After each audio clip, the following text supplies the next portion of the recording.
Don Global presents the DG Recruit podcast on everything headhunting and recruitment. Achieve the life and career you envision. What's up, game changers? It's your host, Don, founder of Don Global, the headhunting and career coaching company helping you achieve the life and career you envision. In today's DG Recruit episode, I will cover why candidate exclusivity matters. A lot of people I've spoken to lately in the headhunting world, obviously my company DG Recruit, the podcast that you're listening to, DG Recruit, we work with headhunters to get them better jobs at better headhunting firms. And I just can't believe it, but so many headhunting companies out there are just not training our people right. They're not giving you what you need to do better at this job. And it's terrifying to me that you are probably tuning in because your own firm is not giving you the support you need, and you need to come to me, as a total stranger on the internet, for advice. So that's pretty horrible. And I hope that I can help you, and do not hesitate to send me questions like the ones I'm answering today and all the ones I've answered so far on DG Recruit. I'm here to help. I am passionate about getting your career, getting you going, getting your career going. So do not hesitate to continue sending me your questions. But let's first dive into what exactly is candidate exclusivity and why does it matter and why you should practice it. As many of you know, recruiting only can exist when we are working on positions that potentially need our help. Obviously, we don't get paid unless we are needed. So when we are needed, it is in a situation where the labor forces are such that the amount of candidates available are vastly less than the amount of jobs available. So we call this a candidate-driven market. That means that without the candidate, we do not drive our business. Our business is driven by our candidates. It is ironically not driven by our clients. My argument, how I see a lot of headhunting, external agency headhunting, that is, all of what we do technically falls into the realm of candidate-driven markets, because most of the time we will not be paid this massive fee or our override or our margin if we do not work in an environment that needs a headhunter. So headhunters often populate candidate-dry markets that require us to exist and require us to support and exist and help businesses resolve their labor shortage. So by default, headhunters usually work in a candidate-driven market. Now, if you aren't, I can tell you one thing. Your job is probably going to be very exhausting and a lot of work, because if you are not truly needed by your clients, then you will probably A, be treated not that great, B, not see the numbers that could be generated from a candidate-driven market. So I am a huge proponent of candidate-driven markets, especially in the US of A, where there are not enough great headhunters to cover all of these lucrative markets. No one should be doing crappy recruitment markets. And there is more than enough space at these candidate-driven markets for people to step up to the plate and do them. So I don't think anyone in America, at least, should be doing candidate fulfilled and client driven markets. I think there's almost no point in doing that. You have to most likely get your feet wet in a candidate driven market, because that's how you're going to make money the fastest, the quickest, in the easiest way. Anyways, there are always two sides to every coin. This is another topic for another day. But today, again, let's talk about how to use candidate exclusivity and what it is and why it matters. So because you're working in a market where candidates make you money, as in if your candidate does not go to work, does not show up, decides to take another job, decides to take a counter offer, you do not get paid. That to me is a candidate-driven market. If your candidate is going to be stolen off the market because their employer is offering them more money or another recruiter has gotten them a better job, it looks like it's pretty competitive out there. So again, you can assume you're in a candidate-driven market. So in those markets, candidate exclusivity is more important than client exclusivity. And I'll show you why. Candidate-driven markets are very hard to penetrate. They take time, effort, repetition, and time. Time, I said earlier, I think, and I said it again, because time is extremely important. You need to be in the business a little bit longer. You need to be repeating your actions, and you need to stay in their mind due to the passage of time. So if I'm messaging you once every month, I now have monthly influences on you. You're seeing my name pop up monthly. That makes me a regular figure in your life. Whether or not you solicited my reach outs, whether or not I'm reaching out to you randomly, you still see my name frequently. This is marketing. So if you see my name frequently, then you probably feel like you already know me a little bit. So by the time I prospect you, you're more likely to respond.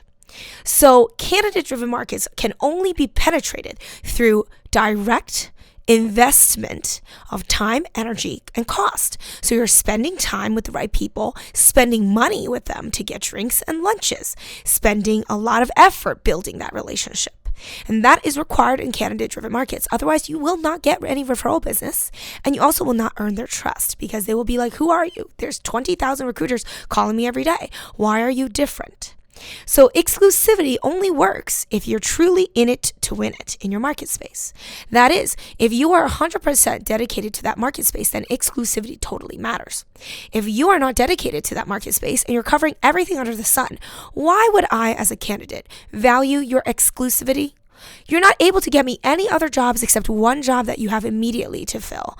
So what's your use to me? Am I going to work with you, or am I going to work with another headhunter that has 20 jobs in my market space? So that's why niche recruitment, specialty recruitment really, really, really works, because I can now monopolize my market. How do I monopolize my market if I do not monopolize my supply? In a candidate-driven market, who is your supply? Is it your clients or is it your candidate? It's your candidate. That is your supply of goods. Your product is your candidate. Therefore, that is the supply. The demand is coming from the client side, where they all want your candidate. So your demand is very high, yet your supply is very low. So you need to own your supply. You need to know every single piece of that supply. Your inventory, you need to know like the back of your hand. If you do not know your inventory, if your inventory does not like you, if your inventory does not listen to you, then you don't have a business. So the first step is to, again, own your market space, have a market space to begin with, but most definitely monopolize it by being the center of attention in that market space. That market space is probably not big enough when you put geographical constraints. What you need to do is expand the geographic constraint to potentially East Coast, Midwest, West Coast, or nationwide. I'm a big fan of nationwide because nationwide gives me a lot of money. Nationwide gives me $1 million business. I like nationwide. I like relocating people. I heard the other day somebody complain about relocation. Do you know how much money recruiting businesses make from relocators? About 30 to 40% of my business is based on relocators historically. In my current role, I would say probably about 20% of my business is going to be relocators, people coming from different parts of the country to join the firms that I'm representing, or people that are moving to certain locations because they're sick of being where they are. Relocation, especially in a nation like America, is crucial to your business. How can you be a market expert if you don't do relocation? That's weird. Once you have a great market mapped out and you decide to be the top leader in that market, now your job is to monopolize and to make yourself the master of your supply. So that's why exclusivity matters, because without exclusivity, how do you lock down supply? And again, if you want to go after exclusivity, you also have to offer something of value, because no one's going to say, okay, I'm going to work with you exclusively if you're crap, right? A, you got to be likable at the very basic level, but B, you got to be useful. You got to give me something for that exclusivity. In fact, you got to prove to me what that exclusivity means, because it has to be mutually beneficial. Otherwise, I won't do it, and neither will any of my friends. So what can you do in trade in your efforts to obtain this exclusivity? Well, number one, when I ask for exclusivity, I like to offer a reason for why I like to work with you exclusively. Just imagine this. You are the master of your market. Every single company that's hiring knows you and will take resumes from you. So every potential candidate you meet could be, God knows how much money, every single candidate. If you can lock down your whole supply, nobody is going to talk to clients without you. Imagine that beautiful world. None of your clients get any resumes except when you're around. Isn't that amazing? That is exactly why exclusivity matters. When you lock down your supply and no supply is hitting the market, you now have a really dry market. And if nobody works with any other recruiters except you have the whole supply. Even other recruiters have no supply. Isn't that wonderful? So exclusivity makes sure that you have the supply on lockdown. Without you, no supply is coming through. And that's why you're going to be super, super rich. And that is the whole point. Now, in exchange for that wonderful setup, you have to be somewhat special. You can't just get that lockdown and supply if you're not good, if you don't have anything to offer, if you're not working. So the question here is, how do you actually sell exclusivity? Well, there's actually a practical purpose for it, like I explained in Daily Don Don episode, I believe it was 95. So go and look it up on Daily Don Don. But anyways, exclusivity means that every candidate who works with you can look at all the firms in the world. You can get them in with every single company because you know the market space. You know the hiring managers at most of the companies that do the same job that your candidate wants. And you also know their nitty-gritty details and their dirty laundry. So you can really provide advice to your candidate network. And they're very keen to learn from you.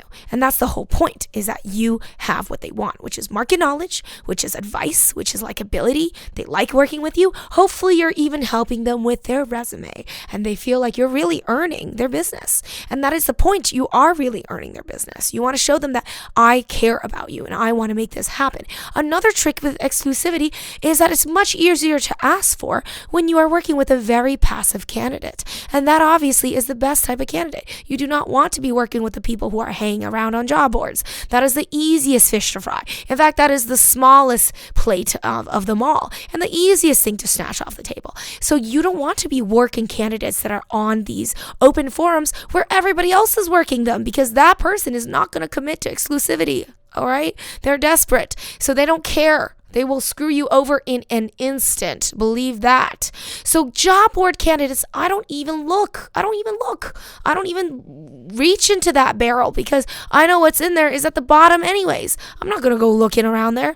I solicit people, or I look at people who are coming to me with the idea of not looking. That's perfect. I don't want someone who's actively on the market because that means you're actively undermining me. So the trick here is exclusivity is absolutely what you do, but it also matters who you target. Exclusivity should be really for those people who are deep down in the market, who are 3 levels deep, who aren't on the job boards, who aren't hanging around, who aren't actively messaging recruiters. Those are your supply that no one is touching. And that person is more likely to be exclusive with you. So your goal is not to work with people who are actively looking because they're too much of a flight risk. They'll take anything and they don't really care. They just need $1. When people are in desperation mode, they are not going to be morally held responsible because they are desperate. Desperate people have no morals. They are unscrupulous. Therefore, you need to go after moral people. These moral people tend to hang out in jobs a long time and tend to be very good at their job. They are very moral. They are very good. They're well liked. They're difficult to get out of their current position. That's the whole point. You're called a headhunter. You need to go and hunt those people. So we need to be headhunting people, and we need to be getting people deep in the market, and we need to be asking for exclusivity so that we can represent them fairly to all the companies in this space. And that is the point, is that, hey, I'm doing you a favor by being your exclusive representative, because then you're not looking like you're all over the place. And I can really see if I can get clients to be interested because I'll throw this gem at them. Hey, Mr. and Mrs. Client, I got an exclusive candidate. This person is not on the market. Are you interested to have a chat? If you are, I got 3 more exclusive candidates that you can also talk to. That increases the opportunities for everyone I'm representing. So exclusivity benefits everybody in this food chain. It also benefits clients because you're getting access to great candidates that aren't on the market. And that's the point. The best candidates are not on the market. When I work exclusively with people, it actually makes the candidate quality higher, ironically. And that's better for the clients. So exclusivity, again, is good for everyone. And I like to tell candidates, I want to work with you exclusively because A, I know that you are responsive and very actively engaged with me. So I'm more motivated to help you. Also, you can have me for sure represent you across all these clients. I will be your sole point of contact. I just save you hundreds of hours getting to know other recruiters, potentially getting screwed over by some of the more unscrupulous best ones out there, and also wasting your time managing so many different relationships when you could just go through me and I can leverage everything with you and I can be helpful, and I'll let my clients know, look, we're getting you to a variety of places. If you want this candidate, this is what you need to do. This is a very powerful negotiation tactic. You can't really do that when you have 20 different recruiters representing you because it's just a hot mess. And clients don't want to work with a candidate working with 6 other recruiters because what else happens? Duplication of submittals that increases costs for companies. And then you have candidate squabbles. I got that candidate first. No, I did it first. That's why exclusivity matters. So this is how you explain it to a candidate.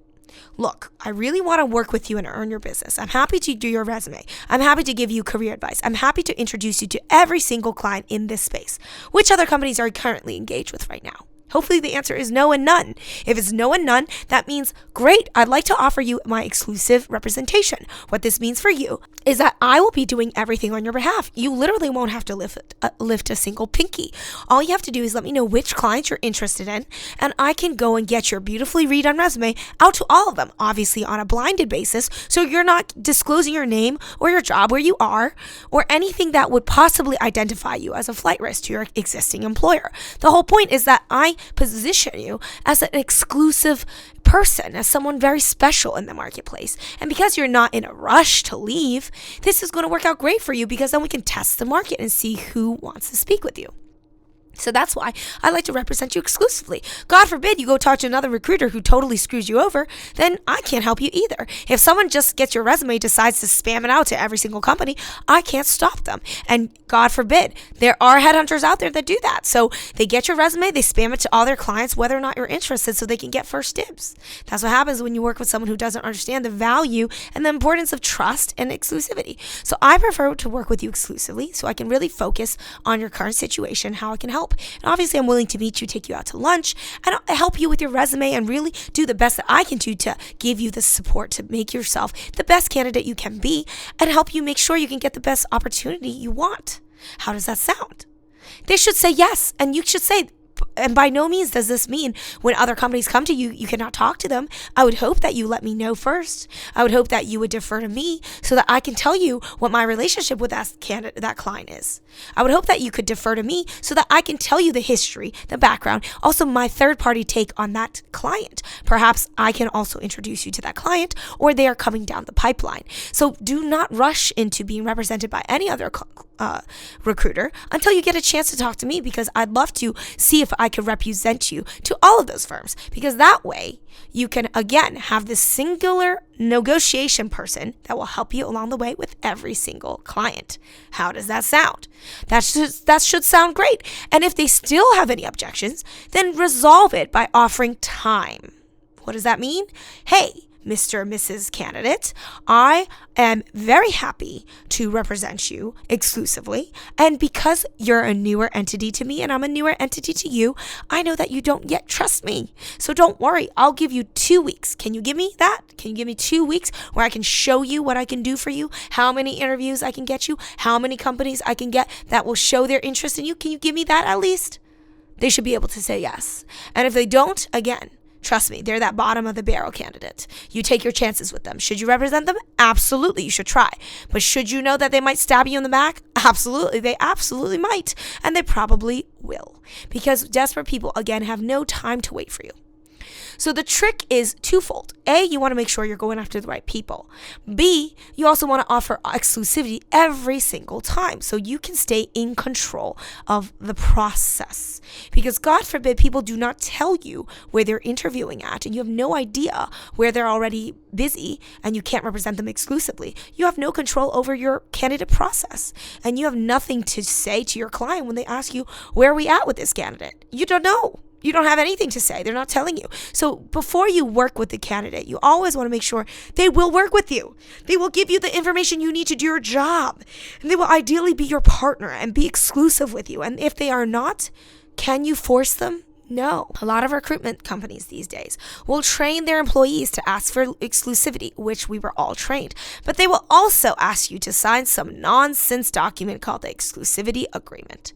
And that document not only is stupid because it is legally unenforceable, it is also a waste of time because you need to get the candidate to print it out, sign it, scan it back to you. What is the damn point if they decide to screw you over anyways? There is no point. You should be able to overwhelm your candidate with awesome stuff going on, and you should be able to overwhelm them anyways without having to sign a piece of paper that is legally unenforceable.